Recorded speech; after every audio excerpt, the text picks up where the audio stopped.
You are listening to The Brian Craig Show podcast, broadcasting from sunny South Florida. Brian is joined by his wife and co-host, Kathy. Follow Brian on social media at BrianCraigShow.com. And now, Brian and Kathy. Welcome to the program, everyone. I'm Brian Craig, always joined by my wife and co-host, Kathy. Now, I know a lot of you have seen this New York Times story over the weekend that says Biden's too old to run for re-election. You know, that story is the most dishonest story the New York Times has put out in a long time. And that's saying a lot because the New York Times is dishonest. They're not really saying that he's too old to run. They're saying that he is in such cognitive decline that he is not fit mentally to run. And they don't want to come out and say that. They're going to blame it on his age. Yeah, the reason they're talking about the age, talking about the number, because they don't want to say, well, wait a minute, he's not fit to be president now. Right. And today, Biden came out with some gun control legislation. And let me play this clip. And, you know, if slips of the tongue happen, I make them. But every time he opens up his mouth, it's a slip. Yeah. And it's just too much. Listen to this. This is Biden just a little bit ago. Marjorie Stoneman Douglas High School in Parkland, Florida, 1918. 17 dead, 17 injured. Okay, 1918. That's World War I. Yeah. It was 2018. But, you know, I know a lot of people will say, a little slip of the tongue. There's just Joe. There's too many slips of the tongue. Yeah. And it's not funny. A lot of people out there laughing about it and everything. This is very, very dangerous. And I know it's been a few years, but could you imagine if there was, God forbid, a 9/11-like event right now? What would happen? There's no one to run the country. I don't even want to think about it. You know, it's too scary for me. Well, when something like 9/11 happens, there's a chain of command, and the response of the government on 9/11 and on the 12th and the 13th was pretty poor, and that's when we had people with it. You know, and they may not have been good people, Cheney and Bush, but at least they were with it and had good people around them.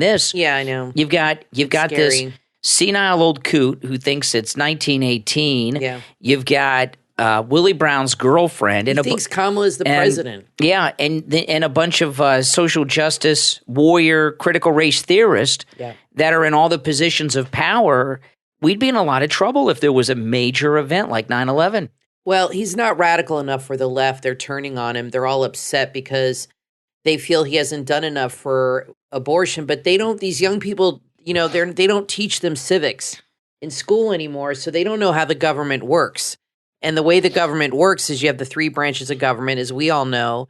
And when the Supreme Court passes a law, that's the final word. The Supreme Court doesn't pass a law. Well, they didn't pass a law, but when they make a judgment on something, they rule whether something is constitutional or not. Right. Okay. So they passed this thing with Roe v. Wade, saying that it was not federally protected under the Constitution, under privacy, and you do have a right to privacy, but that doesn't fall under that umbrella, and it goes to the states to decide.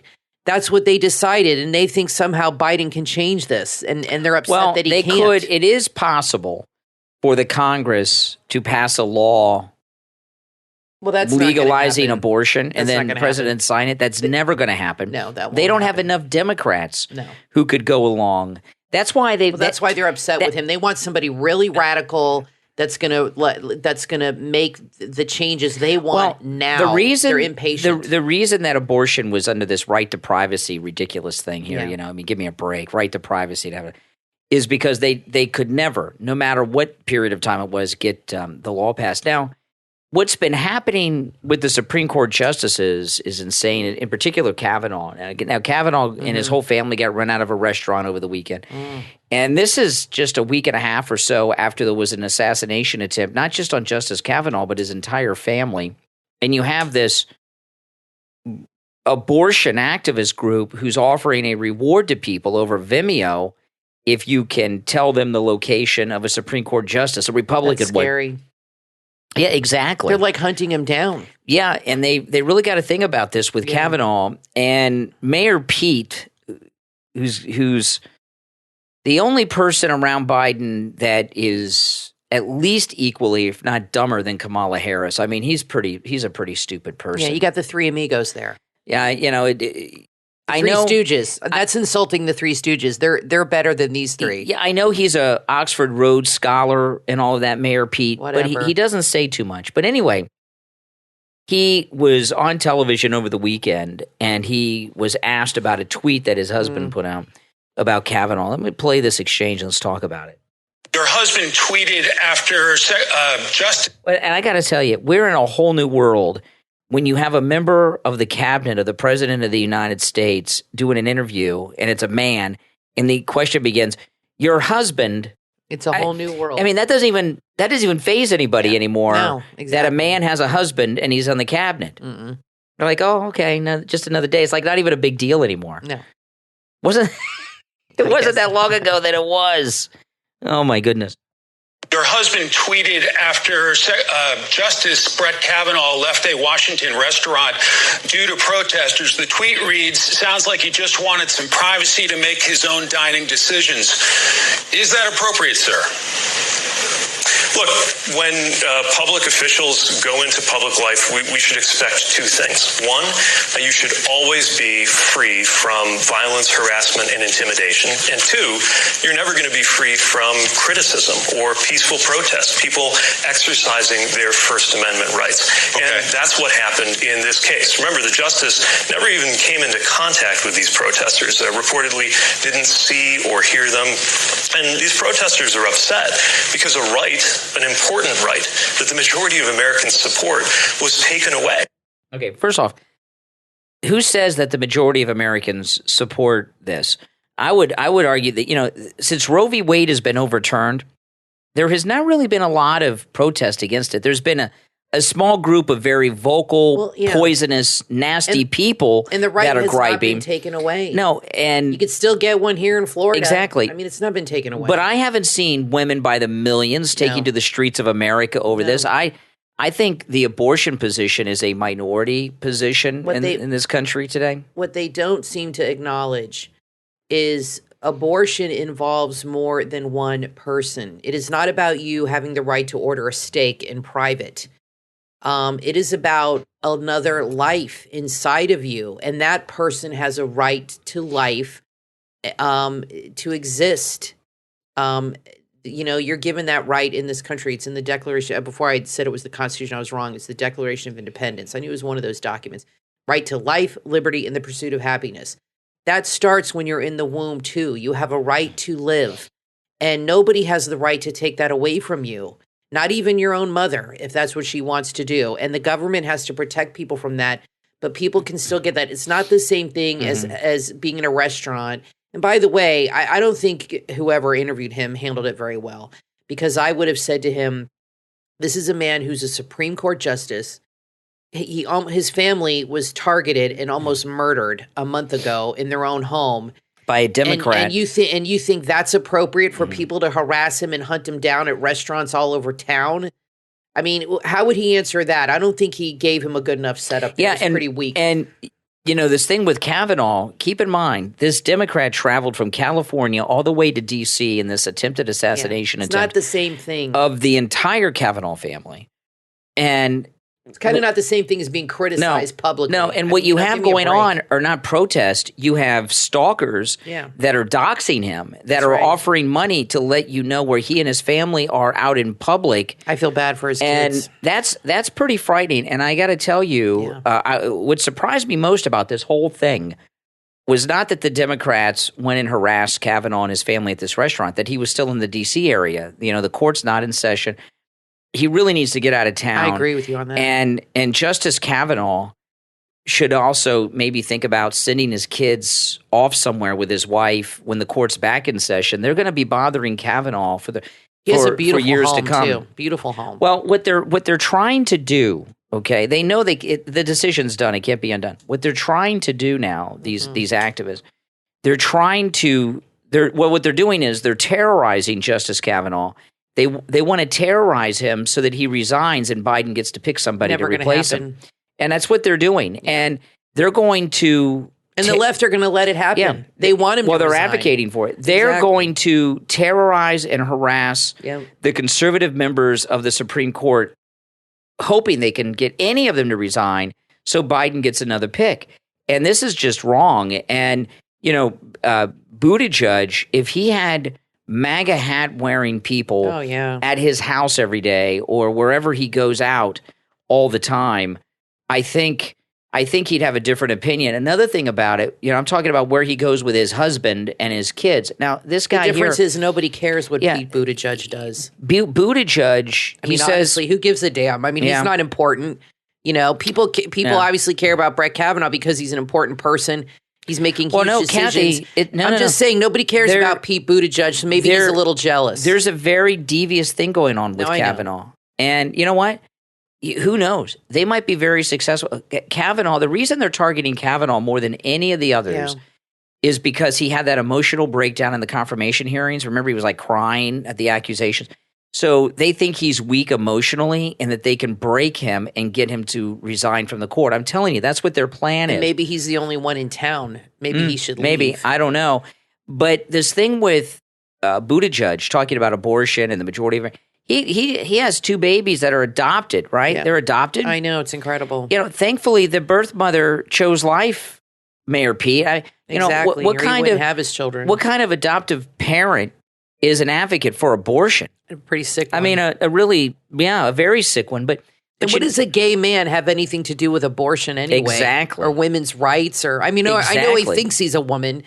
Maybe he's the mother of the home, but he really, I'm not into this. Men have no voice. That's not what I'm saying here. I think men definitely have a voice in the abortion issue. Hetero men that get women pregnant have the voice, but a gay man, he's never going to get a woman pregnant. Why the hell does he care? Yeah. But it's all political with him and his husband. It's ridiculous. And I think a public figure getting criticized is not the same thing as somebody whose life was in danger, whose family is in danger. Somebody tried to kill them a month ago, and now they're being harassed and hunted around town. I think that's a little different. I agree. Than having somebody tweet something nasty about you or say something on TikTok. Yeah, now I want to share some audio here. This was the White House press briefing on Friday. There was a reporter from EWTN, which is the Catholic News Service. Yeah, they're good. Talking to Jean-Pierre and someone else about the Hyde Amendment. Now, the Hyde Amendment prevents federal funds being used to pay for abortions. And he's asking about the Hyde Amendment here. You'll hear the exchange. Because what they're talking about doing is doing abortions like at military bases or other federal properties like the national parks and everything. And that obviously would be a violation of the Hyde Amendment. So this Catholic reporter from EWTN is asking Jean-Pierre about this. Listen to how this plays out. Take your questions. Yeah, ma'am, Senator Marco Rubio is demanding the federal government not provide sick leave to federal employees. Will you respect the Hyde Amendment? Will this administration respect the Hyde Amendment? Administrator said that the most significant actions. Michael? Does this administration respect the Hyde Amendment, ma'am? Simple question. It's a real simple question. Do you respect the Hyde Amendment or no? You can't answer that? You can't answer that question? Sorry. So I'm a little still. So again, the Hyde Amendment, will you answer my question? Really simple. Hyde Amendment? The idea of a public health emergency. So, man, pro-life Americans want questions. Pro-life Americans have questions too. All the questions you're taking are pro-abortion. So let me ask you this question. Senator Marco Rubio is demanding the federal government not provide sick leave to federal employees who travel to get abortions. He says that would violate the Hyde Amendment. So sir, take a seat in the back. You're being rude to your colleagues and our guests. Go ahead, Kate. I'm not listening to the press secretary. I can stand right here and ask my questions. The president, please. I can ask my question. She doesn't want to answer. The president earlier today encouraged people to go out and vote. By declaring a public health emergency. Will you take any questions from our pro-life American audience at all? No, you just walk away. Thank you. Does the president have a reaction to the passing of the... Okay, yeah, so that didn't go very well. That didn't go very well for Jean-Pierre, and good for this guy because he's... Nothing goes well for Jean-Pierre, let's be honest here. EWTN, they don't have a regular seat like the mainstream media. They get to come in every once in a while, And he didn't just waste his opportunity. He went at it pretty full frontal that there. guy, Raymond Arroyo, who's on Laura Ingraham, he runs the EWTN News. Mm-hmm. I love him. Yeah. Well, it just came out in Breitbart in Rome. The United States Bishop Conference has once again condemned Joe Biden's ongoing assault on the unborn following his executive order. This is what they said. It is deeply disturbing and tragic that President Biden is using his power as president of the United States to promote and facilitate abortion in our country, seeking every possible avenue to deny unborn children their most basic human and civil right, the right to life, stated Baltimore Archbishop William Lori, chairman of the Bishops' Committee. The USCCB is a big Catholic. It's the organization of bishops. I wonder how the Pope feels about this, because he told Joe Biden he's a good Catholic, and we're Catholic. And I can tell you, I'm not the Pope, but Joe Biden is not a good Catholic. I can tell you that, because anybody who advocates for abortion is not in line with the teachings of the church and does not deserve to get communion. Oh, that's for sure. It is the big issue in the Catholic Church. I mean, I can't tell you how many times we've been to church and they talk about it. They've had speakers come in about it. Mm-hmm. They're very liberal, the Catholic Church, when it comes to immigrants and illegals, but this is the one issue they are definitely on the conservative side. And all these bishops speaking out against him, condemning him, but the Pope is like shaking his hand. But don't these Catholics worry about their soul, their immortal? I mean, don't they worry about that at night? Like, am I going to burn in hell for this? Because let me tell you, that would keep me up at night. Now, I want to take a moment. Because they're evil, that's why. Yeah, I want to take a moment to thank our Patreon supporters for their support of the program. And if you would like to become a Patreon supporter, there is a link in the description of this and every episode of the program. And all Patreon supporters have access to commercial-free editions of each and every podcast episode. And also, on occasion, Kathy and I did this yesterday, but on occasion we have podcast episodes that are only available to Patreon supporters that we don't upload anywhere else. And our top Patreon supporters get a live on-air thank you shout-out on each and every episode. So the names you will hear now are our top Patreon supporters. I want to thank Andrew and Connie, Christine, Gary, ETW, Chuck, D, Pamela, Rick, Nick, and Wesley. These are our top Patreon supporters. Thank you all for your support of the program. It does mean a lot, and it helps us out a lot, too. I wanted to talk about this transgender thing that you were talking about on the radio today with this poor girl that transitioned to a boy, and her parents took her in for a mastectomy. My goodness, 15. At 15. At 15, yeah. And you asked on the radio what kind of doctor would do that, and I put in the chat, Dr. Frankenstein. That's who would do that. I mean, that is sick stuff. And I think this 17-year-old should sue her parents and the doctor for doing this to her, mutilating her body. When you are 15 years old, I don't think you could even get a breast enlargement until you're 18 or a certain age, even 16. I don't know. I think there's certain procedures you have to be a certain age. I cannot imagine at 15 that it's okay to get your breasts removed. And thank goodness they didn't take out her ovaries, because she did talk about having children in the future. Could you imagine if they had taken those out too and completely neutered her? I mean, this is like Nazi stuff we're talking about here, where they're taking in 15-year-old children and changing their sex. That is too damn young. I am sorry. Look, if I had a kid who was transitioning, and I'm not saying it doesn't happen, okay, not my kid, but say it did, I would tell my kid, look, you can dress the way you want, cut your hair if you want. Emily had a kid in her school, remember, a girl that dressed like a boy, and she said she's transitioning, and she eventually became a boy permanently, but she's like 23 years old, so you call him he now. But I would tell my kid, look, you can dress the way you want, do your hair, that's fine. But if you want to surgically alter your body or take hormones, you have to wait till you're like 21 years old or till you can pay the bill yourself, because I'm not supporting that. And these parents that take their children, you hit the nail on the head. It's a trendy thing to do. And parents are too afraid to say no to their kids anymore. They don't want to upset their children, so they let them run the house. Yeah. When you are 15, you're a mess. I don't know about you guys. I was a mess at 15. I didn't know which end was up. All I cared about was being popular and going to the mall and shopping and wearing Guess jeans and all this stupid stuff. You have no idea what the world is about. You have no perspective on life. You're too young to look back and gain wisdom from decisions you've made, because you've never had to make a tough decision. It's incredible to me. This teenager I'm glad she's speaking out. Good for her. Yeah, this teenager that's in the news today is 17, and she was born a girl, did a transition to a boy. Parents had the breast removed through surgery at age 15, and now what she's done is gone back to being a girl. And she testified at a hearing in Tallahassee. I'll play a little clip. I played this on the radio this morning, but I want to play it again. She testified. This is in Tallahassee. I don't know if I'll be able to fully carry a child. And I might be at increased risk for certain cancers, namely cervical cancer.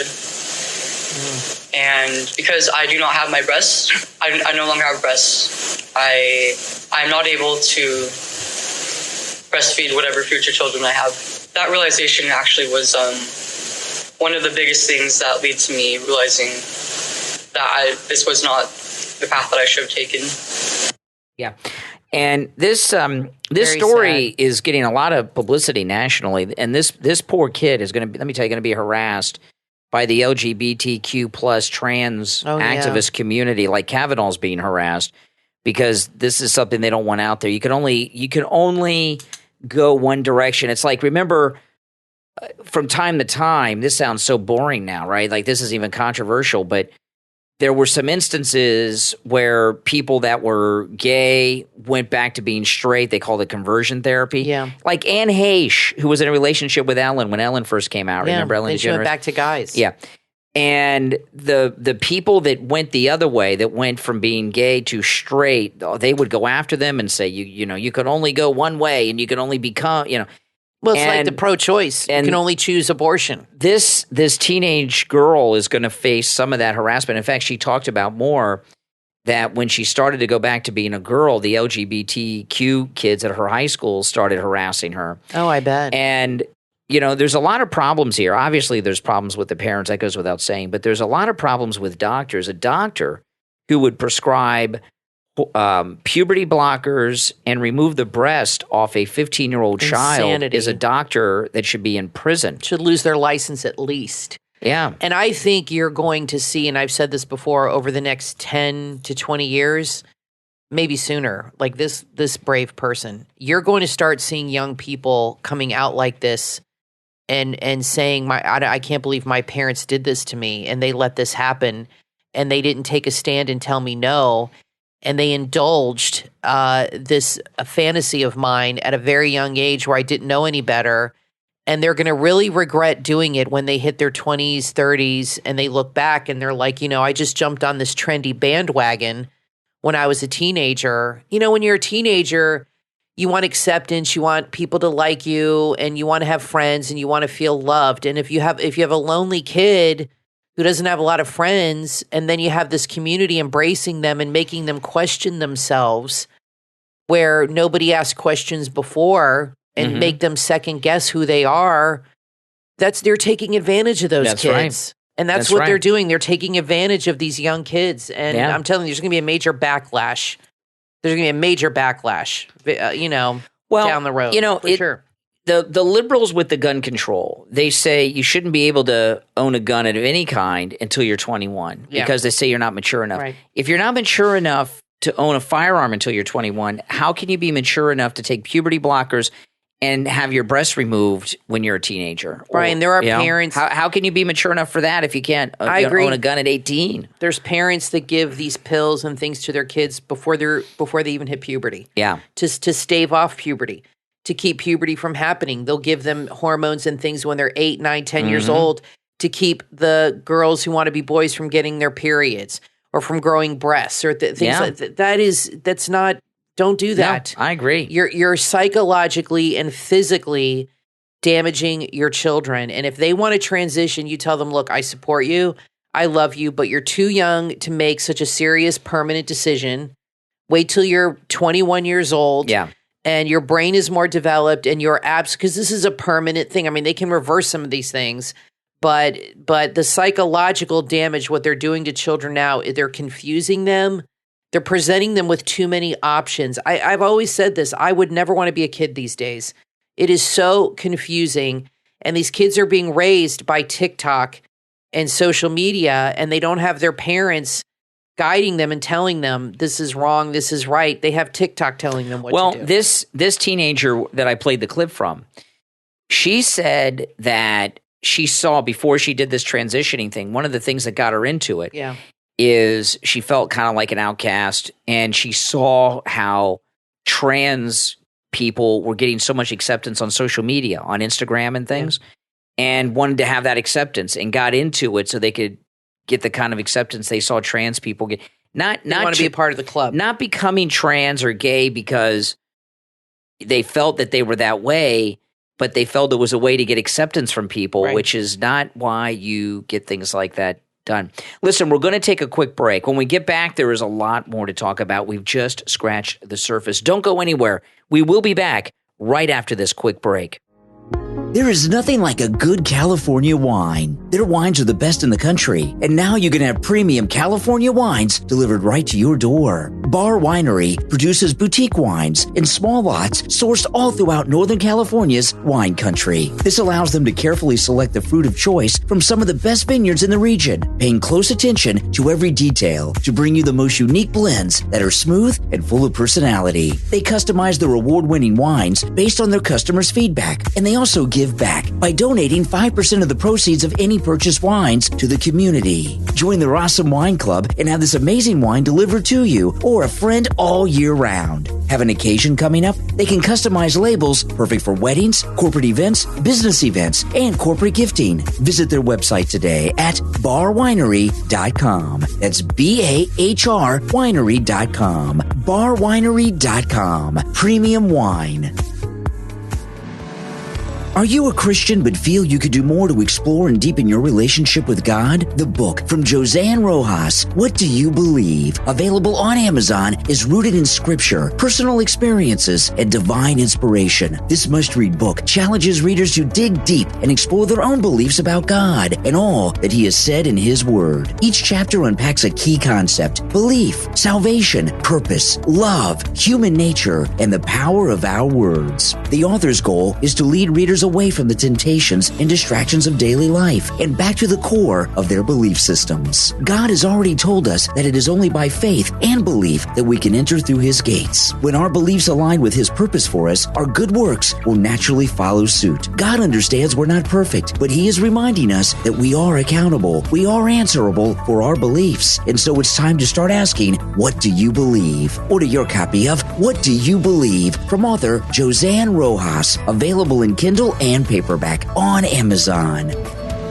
Are you fed up with poor quality, pesticide-laced, and overpriced fruits and vegetables at your local supermarket? It's time to start growing your own sustainable food garden. It's much easier than you think, with the right information at your fingertips. And that's what you will find in the book from author Karen Shepley, Your Self-Sufficient Backyard Homestead Garden. Available on Amazon and Audible. In this must-read book, you will learn to grow nutritious fruits and vegetables in your own backyard garden, attract native pollinators, encourage them to thrive, resulting in more food in your kitchen, the best ways to recycle and repurpose household waste to benefit your garden, how to plant a colorful garden that combines annuals, perennials, and companion plants for maximum year-round yields. You will learn everything you need to know about homestead gardening. This detailed guide will help you start making a difference with a year-round garden of your very own. Order your copy right now. Your Self-Sufficient Backyard Homestead Garden from author Karen Shepley. Available on Amazon and Audible.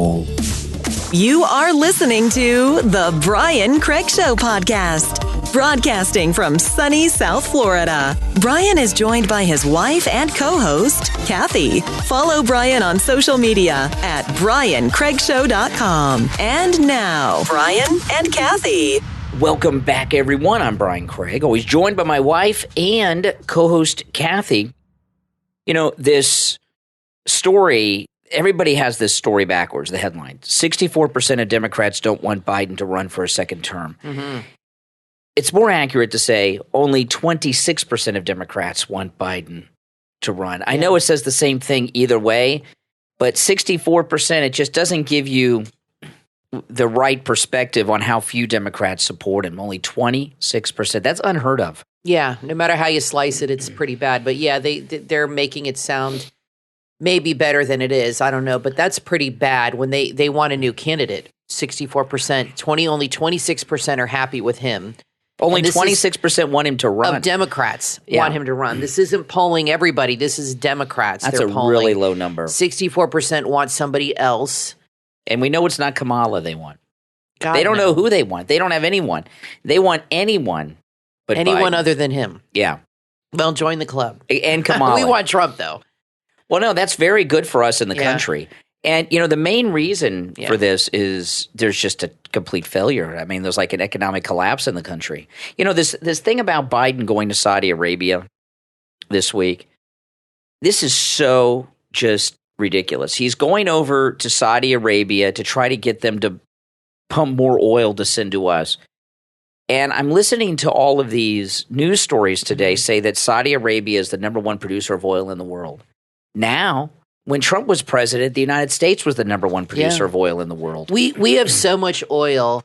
We could be providing it to Europe and be a very rich country and use that money to pay off our debt, for infrastructure, to build new roads. I mean, you guys have to see I-95 in Miami. What a mess that road is. My goodness. You take your life in your hands. Here's the thing, and it makes no sense at all. Well, liberals make no sense. And you got to ask yourself what's going on here. And the media really aren't questioning this too much. We don't need Saudi Arabia, right? In fact, when Trump was in office, not only were we the number one producer of oil in the world, we were exporting oil. We were producing more oil than we could use. He could bring down the gas price today if he went out there and announced, I'm going to order as much production as possible in the United States. But he won't do that. He's got to go to Saudi Arabia because he doesn't want people to say, well, that's what Trump was doing, and he's doing what Trump did, and what Trump was doing obviously was working because Biden's doing it now. Right. It's ego. Yeah, and plus he's beholden to these radical left-wing climate nuts. Yeah. And these radicals that think we're going to die in, what is it now, 9 years we have left? When did AOC say we had 12 years left? That was about 3 years ago. Yeah. So we got 9 years left. He's beholden to them and other people. And, so he's going to go there and beg for more oil. I was saying to you, I don't think he's going to get the same reception that Trump got when Trump went to Saudi Arabia. That was amazing when he was a new president and he went over there and they had the king who looks like Steve Kane. Crazy enough. He looks a lot, the old king of Saudi Arabia looks a lot like Steve Kane. And they rolled out the red carpet like you wouldn't believe. It was like Eddie Murphy in Coming to America. Yeah. That beginning scene where all the people came to welcome him and bring his new bride. I never saw anything like it. The kind of reception he and Melania received and their entourage. I don't think Biden's going to get that same reception when he goes. No, and remember the king was driving Trump around in that. Yeah, and Trump didn't go there begging for oil. No, it was very strange, the whole thing. But what was strange? That whole I thought it was amazing. They did. It was amazing. It was strange because I've never seen any country do anything like that. That's how we should be received. And that's what Trump always said. He's the president, and he said America should be received that way when we go places. It's a big deal. Yeah. And these people depend on us, and they should roll out the red carpet. So he expects no less. Yeah, a couple of stories that I've talked about in the last couple of weeks have come true. One of them I was talking about on my YouTube live stream on Saturday, and now it's being reported that other people are questioning this. The story of the 10-year-old girl from Ohio that had to go to Indiana for an abortion. Yeah. Now, a lot of people in the press are saying, wait, that's not true. You said that before. You said that before everybody. I was saying, I talked about it a lot on my live stream on Saturday, but I was talking about it on the podcast last week, even before that I didn't believe that story. And that's being reported all over the place now that story was made up. So I was right about that one. And then there's a prediction I made that is now being planned. Okay. Now, when Roe v. Wade was first overturned, I made a prediction that people thought I was joking. I was not joking. I was very serious about this. I said that the abortionists are going to go to some states where abortions are illegal that are on the coastline and offer abortions on ships. And the reason that popped in my mind, here in Florida, it's not so popular anymore because we have casinos on all the Indian reservations. But years ago, we didn't have as many casinos in Florida as we do now. We have do we have casinos at Indian reservations, we have them at like dog tracks and horse tracks. There's casinos there too. And we didn't have casinos at dog tracks and horse tracks. There are no more horse tracks. They're being phased out, but we have a lot of horse tracks. What do you mean they're going to close Calder? No, that's a horse track. dog tracks. Oh, you said horse tracks. Yeah, no. So they're getting rid of the greyhound. They're getting rid of the greyhound racing. Good. But anywhere where there's race tracks, like horses and things like this, there's casinos. But years ago, that wasn't the case. And before we had casinos at our horse tracks, there were ships that would cruise just for a few hours at night. They would cruise at night, and they would go out to the international limit. And as soon as they got to the international waters, they would open up the casinos. And those have kind of dried up because we have the casinos now all over Florida. And I said, that's what's going to happen with abortion. And sure enough, there's a San Francisco-based abortion group. They are planning cruises out of Alabama and other states that are on the Gulf Coast where they're no longer allowed to have abortions, and they're going to sail these ships into international waters and perform abortions out on the ocean. That is absolutely sickening. What kind of a cruise is that going to be like? I mean, seriously, are you going to have like a party afterwards at night celebrating killing your kid? I was never into gambling. Liberals are messed up people. I was never into gambling, but I did take these. We called these cruises to nowhere because they went nowhere. They just went out in the ocean and they came back, right? And they would be gone just for the night, and they were really cheap because they wanted you to go gamble. And I went on these put together whole packages. Yeah, I went on these cruises many times with friends of mine, because you could go on these cruises to nowhere for like $35, right? And the drinks were cheap because they went out there to gamble. We didn't gamble. We just went to the parties and the nightclubs and the cheap drinks. This will be the same thing. They'll give you 2 free drinks with every abortion. Well, if they're doing these abortion cruises, they'll put together entire travel packages. Oh my, abortion tourism. And you talked about this weeks ago. Yeah. And abortion tourism is about to become a reality that these liberals are bringing to you. This is sickening. They are really weird, twisted, sick people. I figure the first ship will be called the SS Margaret Sanger or something. I don't know. But they put these ideas out there, and they don't even think they sound weird or bad. They think this sounds like they're heroes, that they're going to organize these abortion cruises. The crazy thing is women will do it, and they'll go. And now, since you're speaking of your predictions, I have a prediction of mine that's coming true. Remember a few weeks ago, I said that girls are going to decide what college to go to based on which states have abortions. Well, yeah. There's an article in Reuters about that, how they interview these girls in high school that are just discovering themselves and want to be free to discover themselves in college, meaning sleep around.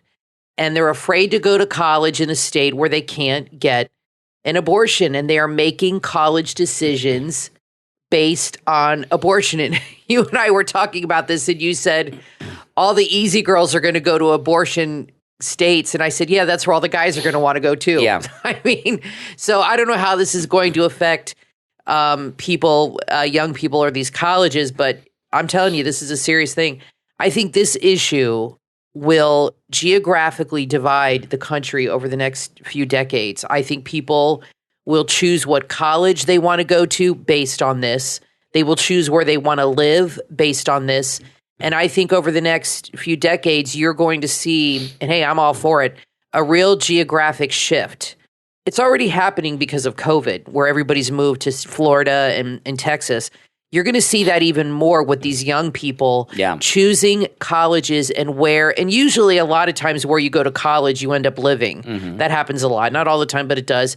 And you're going to see young women and men decide where to live and go to college based on this issue. And I said this before, and I'm telling you, in the fall and in the next few falls, there's going to be a lot of kids going to schools where in California, wherever they can get it. And I think that maybe the places where, like Mississippi, they might not get as many people going to their schools there because of this issue. It might be a problem for these colleges. Yeah.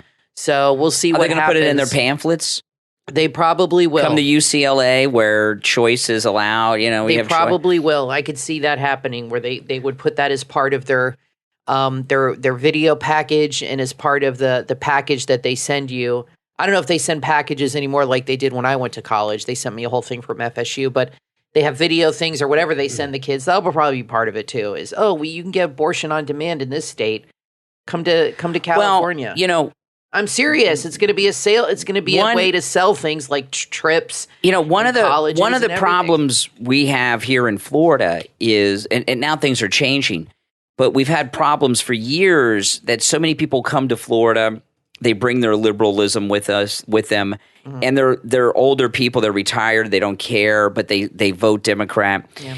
And this idea that people are going to leave and go to states based on abortion and other things, I think is wonderful, because that'll make things more conservative in Florida where we live. And I think that'll make life a lot better for those of us, all of us, really, because liberals want to live among liberals. But conservatives want to live among conservatives. That's right. And that's the way it's supposed to be. That is the way it's supposed to be. States are supposed to decide these things, and people can move to the state that agrees with them politically. And maybe that's a good thing in the end. Maybe it'll create less division as far as voting and things go. That's really, the federal government has too much control and power.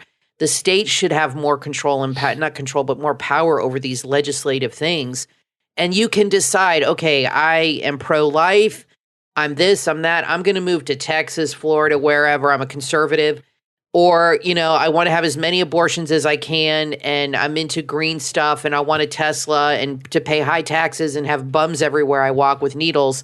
I'm going to go to California. Yeah. So you can decide where you want to live, and that's how America was really meant to be. You always told me that America was meant to be like little countries. That's right. The states, and the federal government was really there just to protect us for war or anything really major that came under that whole umbrella. So this is giving the power back to the states. People will move accordingly, choose colleges accordingly. I think that's a good thing. I wonder what parents are going to do. Like, if they want their kids, their daughters, to go to college out of state somewhere just because they can get abortions there. I'm sure these woke parents have no problem with that. They probably prefer it. Yeah. These parents these days are very woke, and I don't know. I can't explain it myself. Well, I mean, they're cutting off their daughter's boobs at 15. I mean, these are weird people. There's a big divide in the country over a handful of issues, and if people go back to if they want to live in states where everybody agrees with them, I think the country would be better off that way. I think so. There's the liberals cannot handle being around anyone who disagrees with them. Conservatives are much more tolerant. That's for sure. And I agree with that. In fact, I was talking to my dad, and he has one friend left that will still talk to him who's a Democrat. It's his best friend. They've been friends for 50 years, and they've had many fights, and it almost destroyed their friendship when Trump came along and they had to agree not to discuss politics. But he said all his other liberal friends stopped talking to him and my stepmom because they're very conservative. And that's just the way it is, unfortunately. They can't handle somebody disagreeing with them. And certainly if you like Trump, they really can't handle it. They lose their minds, and there's no consoling them or talking to them. They just want nothing to do with you. Well, that's fine with me. He's not losing any sleep over it. Now, today at the White House, let me play this clip, then we'll talk about what it is. Many things is proof that despite the naysayers, we can make meaningful progress on dealing with gun violence. Because make no mistake, sit down, you'll hear what I have to say. If you think you...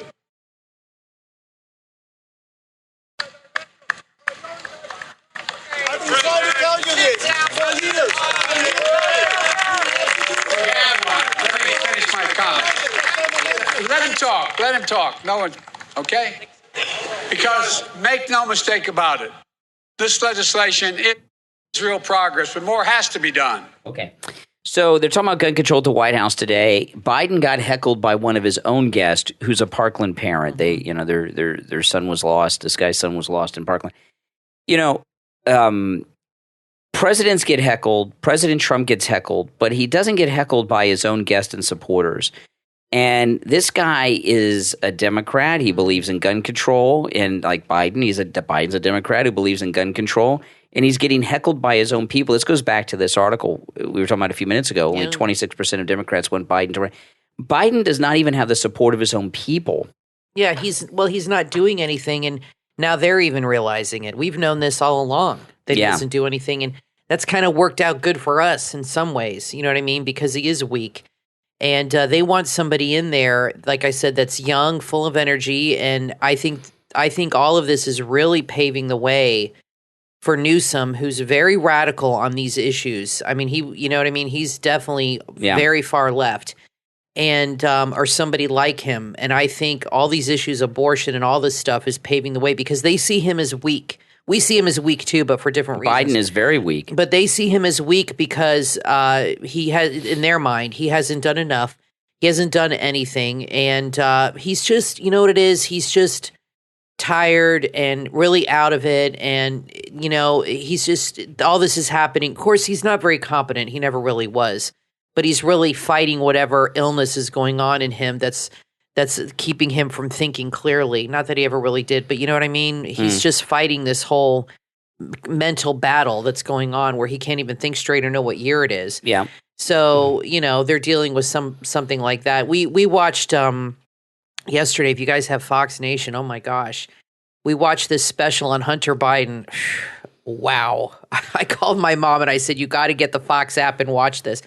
4 or 5 parts with Judge Jeanine. 5 parts. 5 parts. It is absolutely We watched all incredible. 5 in a row. It's hosted by Judge Jeanine, and incredible. It is very. If you think Joe Biden is a scumbag, you're right, but he's scummier than you imagined. And his son is even scummier than him. Yeah. If that's even possible. I mean, we just intended on watching like the first part, maybe 2, and then we watched the whole series, 5 parts, and Judge Jeanine hosted, and it's very good. It's on the Fox Nation app. But I'll tell you, you know, this thing here about this guy heckling Biden. You know, Joe Biden and gun control, the issues that the Democrats are talking about today are like out-of-date issues, right? Abortion, gun rights. They're talking about these issues from the 80s and early 90s. It's like the Clinton era. And the majority of the American people just don't support the Democrats. The Democrats, they have these old leaders, Biden and Pelosi. They're just people out of time that are Brian, concerned about things they've that been there since the 70s. Yeah, they're concerned about things that the American people aren't concerned about. And when the Democrats in their heyday had, you know, like popular support during the Clinton era. Yeah.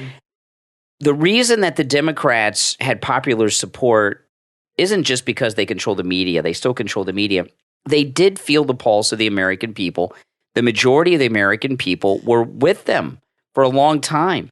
And they have lost touch with the pulse of really anyone in this country. They're talking about old issues where they're out of touch with the public on. And we're now, I think it's safe to say that we're at the end of the Democrat Party as we know it. And what's happened here with Donald Trump and this Alaska rally he did was just an amazing rally. These rallies are amazing. And we're in the primaries right now. We haven't even gotten into the general election yet. And what's happened now with President Trump, he's a transformative figure in politics. He is to the Republican Party what FDR was to the Democrat Party. After President Roosevelt, the Democrats had a lot of power for 40 years, and now we're in this new wave with the Republican Party being transformed into this MAGA Republican Party, which is awesome. The MAGA Republican Party in Trump's image, like FDR, is going to transform politics for the next 40 or 50 years. Remember, they used to talk about Roosevelt Democrats. We've now got Trump Republicans, Trumplicans. Yeah. And the Democrat Party, as we know it, is done. Well, plus, they have allowed the radicals to take over their party. That's a big problem, and too. they have contributed to this radicalization of their party. So now these they've turned their party into this radical mindset. Mm-hmm. So now they want radical results, and the middle of the road is no longer good enough for them, you know. And so when he doesn't do what they want to do and pass these far left policies, which they expect now and want because that's how they've brainwashed them into thinking, they're turning on him. They're getting pissed because he's really probably more middle of the road than he wants to let on. I don't think he believes half the stuff he says, but he wants to make them happy. But the problem is they want results, and they're not getting the results from him. He's not radical enough because they have changed their mindset. These people are very radicalized now, a lot of them. and a middle of the road guy, like a Clinton type guy, which he probably is because he's been around forever. That's not enough for them. They want, significant change in their way. What they want all the guns taken away from everybody is really what they really want. They want kids to be able to, get sex changes at 10 years old and have abortions at 10 years. I mean, these are sick people. Have drag shows in schools, abortion at 9 months. I mean, they're very radical in their thinking. And he is catered to this. And nobody has put the brakes on these people and said, this is too much. We're getting too radical. They've let the floodgates go, and now they expect those kind of results. Well, when the squad first went to Washington, Pelosi tried to get control because they were too radical even for her. And what had happened was she said to Tlaib and AOC and a couple others, she says there's a difference between being an activist and being a member of Congress. And now you're a member of Congress. It's time to leave the activism behind. And they can't do that, and they're making and it's wonderful because the squad and these radical lunatics have been a part of the destruction of the Democrat Party too. Now, with that being said, we can't get overconfident because we still have to turn out en masse on Election Day and everything else. Absolutely. We don't want to become overconfident and think that we've just got everything going for us, but we really, really have. And President Trump's rally that he did in Alaska, then he spoke in Las Vegas the day before. One of the other big problems they have, the Democrats, is they're openly supporting crime. This incident with that's another thing. This incident in New York with the bodega worker. Now there's new video that shows that he tried to defuse the situation, and the girlfriend came at, who's not even being charged, by the way. The girlfriend came at him too. So he with a knife. There's new video from another angle. I mean, it's crazy, but she's still walking free. She's not being charged. And the bodega worker who defended his life, he's the one being charged, right? I mean, it's insanity. It's like the upside down world on Stranger Things. It's just nuts. It's exactly that way. And you see these radical pro-crime Democrats that are all over the country, not just this guy, Bragg, in New York. They're all over the country. They're even here in some liberal towns in Florida that George Soros has put in place. Yeah. And that's doing his bidding. That sounds crazy to people. And, Mayor Adams in New York is being critical of the district attorney, but he's not calling for his resignation, which he should be doing. This no bail thing has now gotten into a situation where you're prosecuting people who are defending their lives against these hardcore criminals. And luckily there's video of this thing in New York in the bodega. If we didn't have video, this poor worker would be going to prison he's not a young man. He'd be going to prison for the rest of his life. Well, only 4% of New Yorkers voted in the last election, which is shocking to me. So I don't feel sorry for them. They don't get out and vote. They don't care enough to vote. Then you get what you deserve. And they live in a crime-ridden city now where people are getting stabbed at will and it's no longer safe. I wouldn't go to New York now. It's like it was in the 70s. No. Very dangerous. There's crime everywhere. With Giuliani, it was very safe, and I went to New York right after he left office, and I felt very safe there. Emily was like 9-10 years old. I felt very safe walking around, safer than in most places that I've been, and I was like, wow, this is amazing. Now it's very dangerous. They don't care, and you can't even defend your own life. And then they were saying on the news, this guy on the news, he's worried about this new gun law that they're going to have where they can all have guns, and he thinks people are going to start shooting each other at traffic lights because New Yorkers are such bad drivers and get so angry. Well, that is true. We know that in Fort Lauderdale, but that's not going to happen. Hopefully, when people can start carrying guns, some of this crime will slow down and people will be less likely to go around stabbing people. Now, I want to take a moment to talk about MyPillow, and let me tell you guys something, okay? Sleep, getting a good night's sleep is very important to me. You guys know how early I get up in the morning. That means the time that I am in bed at night needs to be well-rested, productive sleep.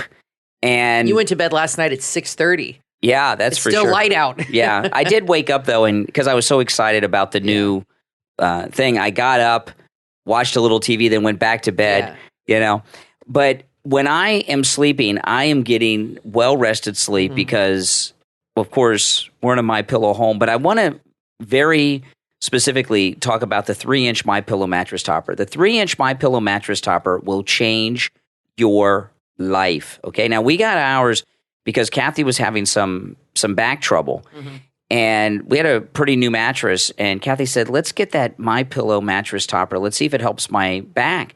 So we got it. And I was really surprised that your back pain disappeared after just one night and never returned. In fact, there are times when I have because I have medications and stuff that can cause muscle pain. And there are literally times where my back hurts or I have my legs hurt or something, my hips. And I will say to you, I'm going to go lay down in bed, mm-hmm. and I'll lay there for like an hour, and the pain totally goes away. Like it helps alleviate that pain because it supports the body so much, and it really does alleviate that pain. And then I get up and I feel all better again. Yeah, so it's absolutely amazing. I'll just lay down in the bed there. Now the 3-inch mattress topper doesn't just perfectly regulate the pressure points of your body and gives you relief from your pain like Kathy had. It also perfectly regulates your body temperature through the night. And for me, I didn't have back pain, but I'm someone who's always woken up really early before the alarm went off.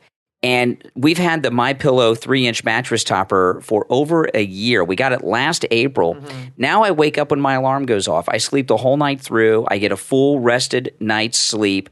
No matter what time I go to bed, it's well rested sleep because of the 3-inch MyPillow mattress topper. Now, at MyPillow.com with our promo code KANE at checkout, KANE, it's 30% off the MyPillow mattress topper, and you get a free set of the MyPillow sheets to go along with it. So go to MyPillow.com. You can take advantage of all the specials there, by the way, with our promo code KANE, not just this one, but this is particularly something that will change your life. 30% off, and you get a free set of MyPillow sheets when you use our promo code KANE at checkout, KANE at MyPillow.com. Are you a cool dad? Parenting and fatherhood meets self-help in the book Daddy is Cool Like That, available on Amazon. This important book is all about positive parenting, relationships with children, and being a super cool daddy. The perfect daddy and daughter moments in this heartwarming story will inspire you to celebrate your own family relationships. This book's charming illustrations will grab your attention and make the story about daddy even more heartwarming. This book is not only a great gift, but also a fantastic read for everyone. Daddy is Cool Like That may be the book that gives you the incentive to be not only cool, but magnificent. This is a children's picture book that depicts a young family who has recently had their father diagnosed with multiple sclerosis. Partly inspired by the author's family journey with the disease, it shows other young children and the families how to cope and to realize that there can still be moments of enjoyment to be shared, as well as the happy memories that follow. Daddy is Cool Like That, available on Amazon. Get your copy today. From author Amina Meshtubi comes a collection of poems inspired by love, heartbreak, hope, self-love, and personal transformation. Summer Rain, available on Amazon. Each poem is a recognition and celebration of the human experience based on the author's personal journey. In addition, Summer Rain provides a space for communal healing from the not-so-gentle war we each go through with both the world around us and within ourselves. However necessary that war is to find and love oneself. The poems are inspiring and relatable. Order your copy right now on Amazon. Summer Rain, from author Amina Meshtubi. Do you know someone dealing with substance abuse? If so, there's a book perfect for them. From author Stephen McDonald. Thanks for letting me share. This must-read book contains 368 quotes heard from recovering addicts and alcoholics. They are profound, funny, cringeworthy, memorable, and powerful. They will allow you to reflect, remember, and reassess your recovery. Thanks for letting me share is broken up into just 3 parts: getting here, staying here, and higher power. And take something from all of us as we continue to pray for those who haven't come in yet. Take what you want and leave the rest. Thanks for letting me share. From author Stephen McDonald. Order your copy right now. Available in Kindle, paperback, and audiobook on Amazon, Barnes & Noble, Kobo, iTunes, and Audible.com. You are listening to The Brian Craig Show podcast. Broadcasting from sunny South Florida, Brian is joined by his wife and co-host, Kathy. Follow Brian on social media at BrianCraigShow.com. And now, Brian and Kathy. Welcome back, everyone. I'm Brian Craig, always joined by my wife and co-host, Kathy. I have been watching the cable news. I've had all the channels on throughout the day because I've been looking to see if they would report on something. I have not even heard a reference to this. And I'm going to share this with you. I played this audio on the radio this morning, but I'm playing it again here because no one is covering this. And I think this is an out-of-control story that needs to be discussed. Now, today is Monday. This happened on Meet the Press yesterday.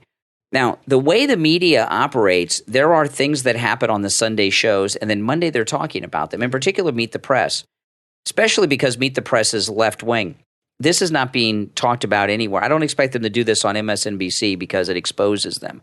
But on Chuck Todd's Meet the Press yesterday, they went so far over the line that I've never seen this happen before, not in mainstream network television. And this was broadcast over all the NBC affiliates nationwide because Meet the Press is carried on all their local affiliates, and it's supposedly the political show of record on Sundays, Meet the Press. And, Meet the Press is supposed to have this standard of being like the most respected place you go in news and everything else.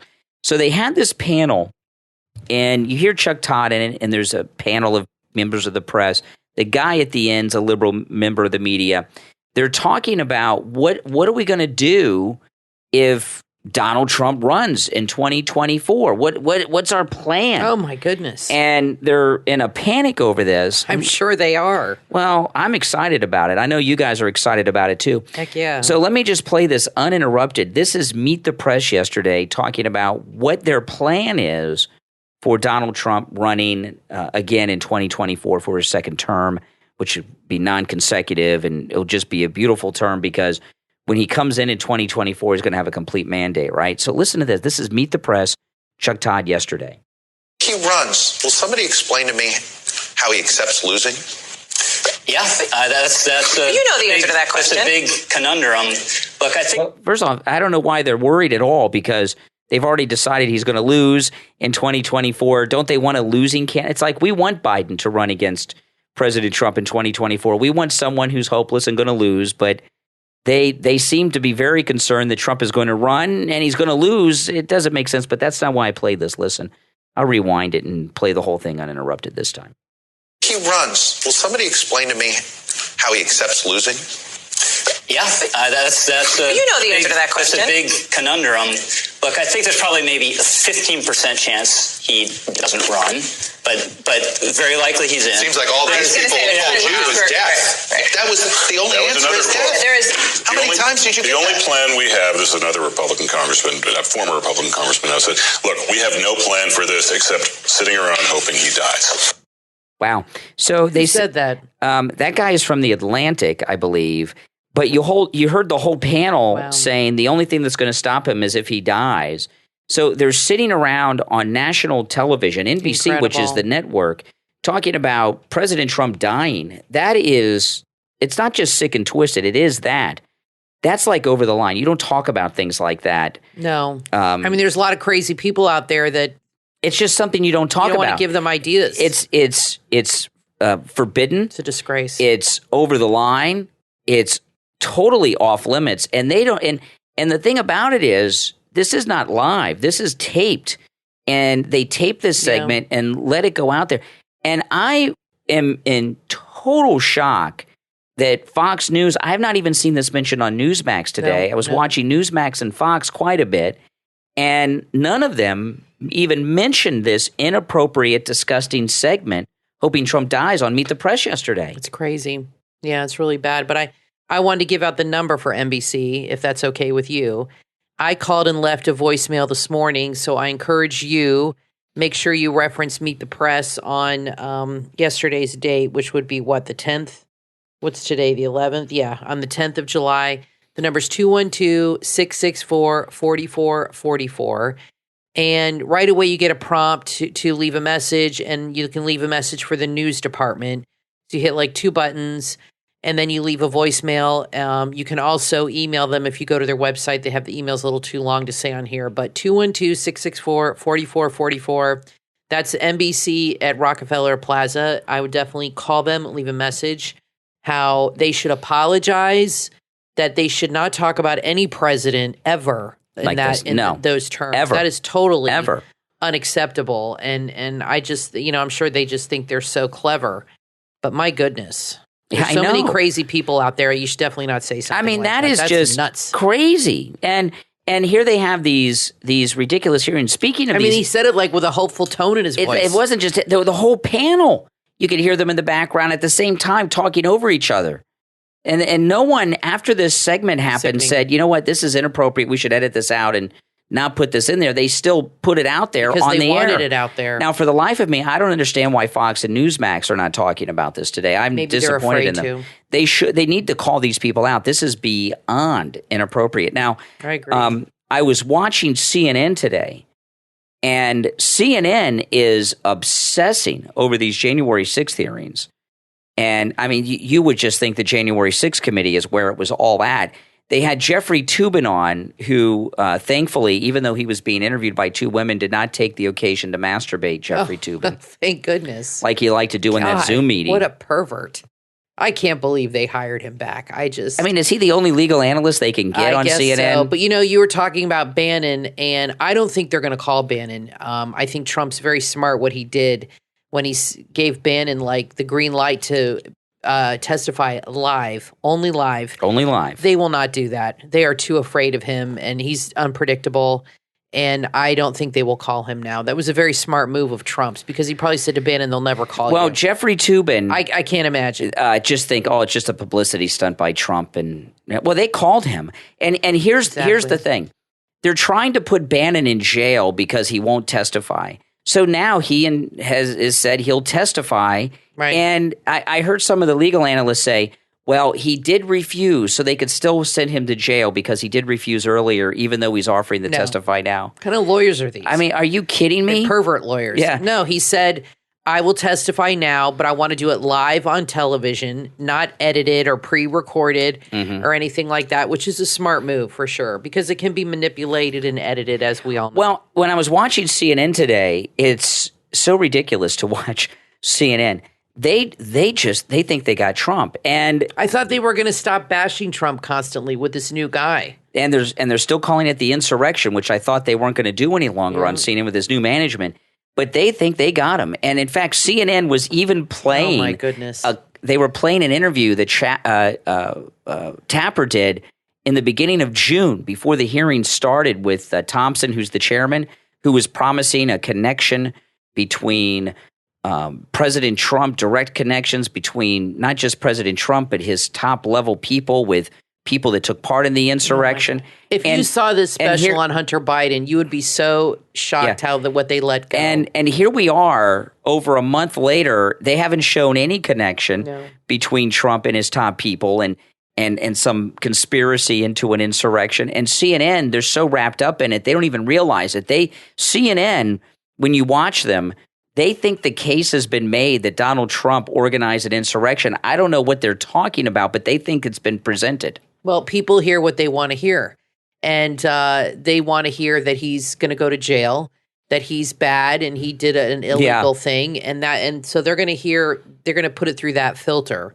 Like they put everything through that filter. So that doesn't really surprise them. But they're going to be bitterly disappointed. Once again, how much disappointment can they take? You know what I mean? Before they're like, I give up. I mean, they have been led down the garden path, as Steve likes to say, so many times, only to be completely disappointed, disillusioned, and distraught because they didn't get the resolution, that satisfaction that they wanted. And every time they're grasping at something, this is it.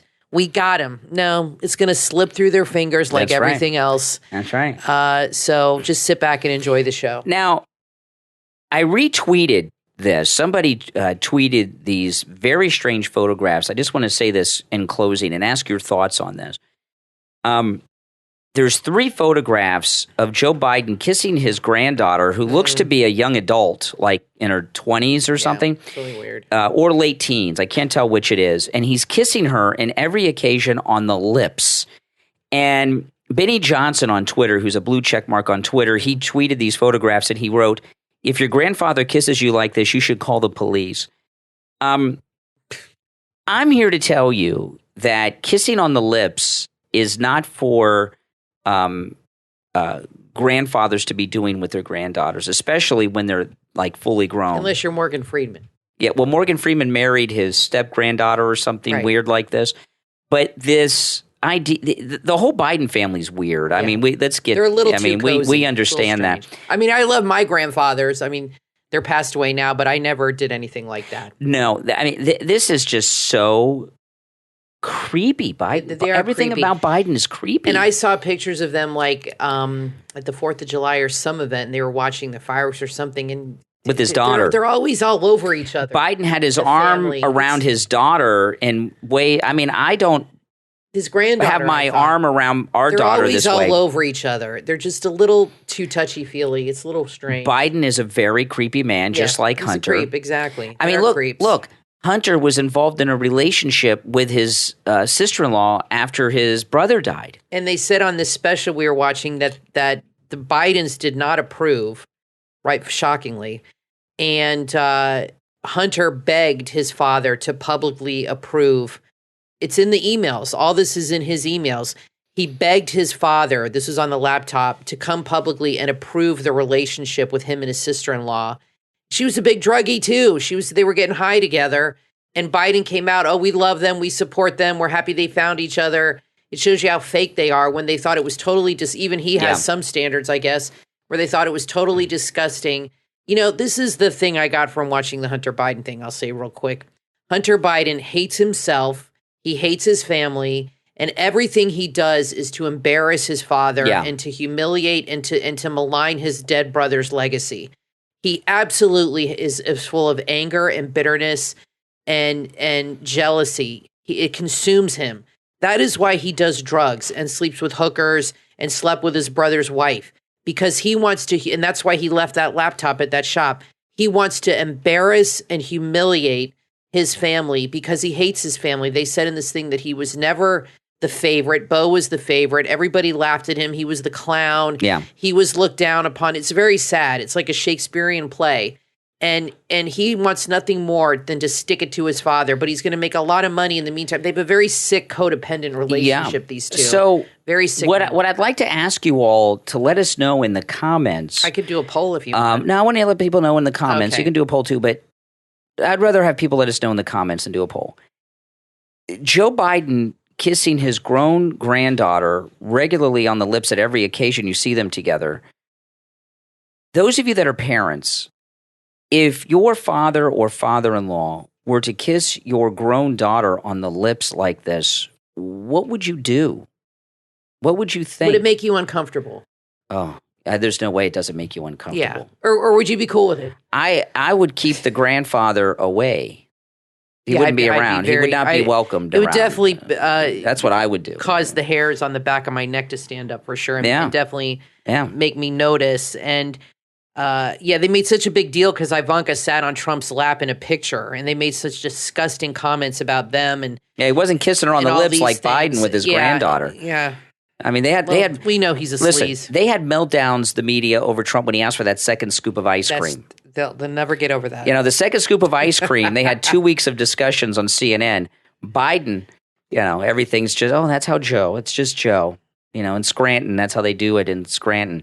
Listen, we are all out of time, but we will be back next time. I'm Brian Craig, always joined by my wife and co-host Kathy. Thanks everyone for tuning in, and we will talk to you next time. If you're a Christian and looking to do more, be more, and see more in the kingdom of God, there's a book that will help to inspire you and build your faith. If you feel a little lost in your Christian walk or are curious about how you can serve God, the book from author Charles G. Robinette, Radically Apostolic, available on Amazon, will serve as a map for your journey. Experience apostolic equipping and impartation. Activate the power of prophetic prayer and operate in dominion and authority. This must-read book is filled with testimonials of miracles, and it's available in 5 languages. Radically Apostolic from author Charles G. Robinette is available on Amazon. You can also follow the author on social media for more information and fellowship. Order your copy right now. Radically Apostolic from author Charles G. Robinette on Amazon.